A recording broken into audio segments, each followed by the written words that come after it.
My name is Ethan Carr. I'm a junior midfielder here at Army West Point, and I'm majoring in physical geography. I grew up, my parents would always take us out west hiking. Every summer we went to a new place, get a new experience, just try to learn a little something that you wouldn't learn in the elementary school classroom.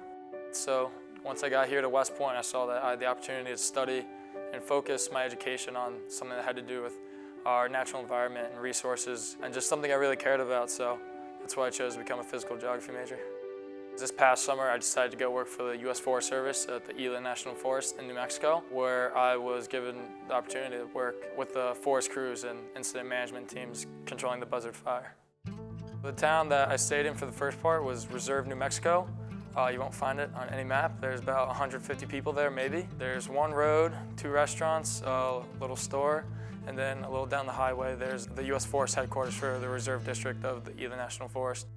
When I got to Reserve, I didn't really know there was a fire going on at the time. I saw clouds in the distance, but the buzzard fire is what it was called. I think it got to be one of the top 3 largest fires in New Mexico history.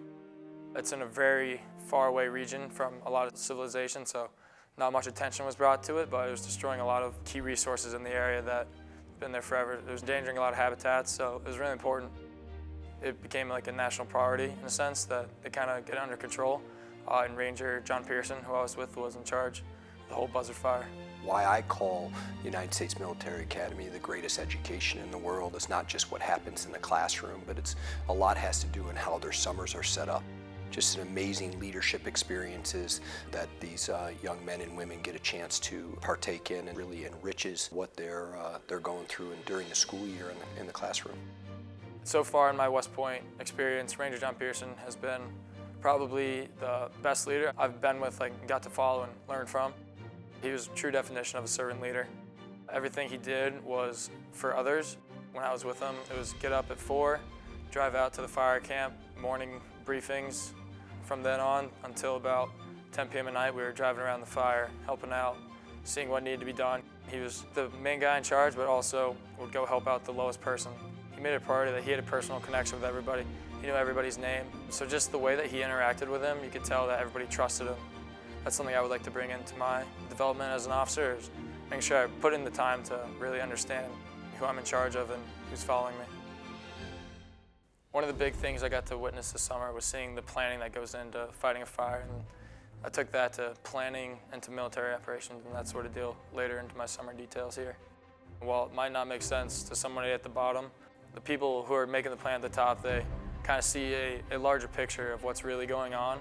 So maybe while your thing might not seem the most important to you at the time, it's trying to work together as like the big team trying to accomplish one common goal, which for them was putting out the fire. One of the things that I'm very proud about Ethan is he's really taken in the whole West Point experience here. You know, when you look at him, you know, he's a 3.0 student. He's over a 3.0 militarily, he's over a 3.0 physically. He's investing his summers in leadership training and just becoming better. So, you know, although he is an outstanding athlete, he is really making himself better. And what that's going to end up doing is just making him a better leader. And by being a better leader to his troops, that just makes America a little bit better in its own little way. So I'm very proud of him and all that he's done thus far, and look forward to the next a year and a half and his leadership and his abilities on the field, making the Army lacrosse program better.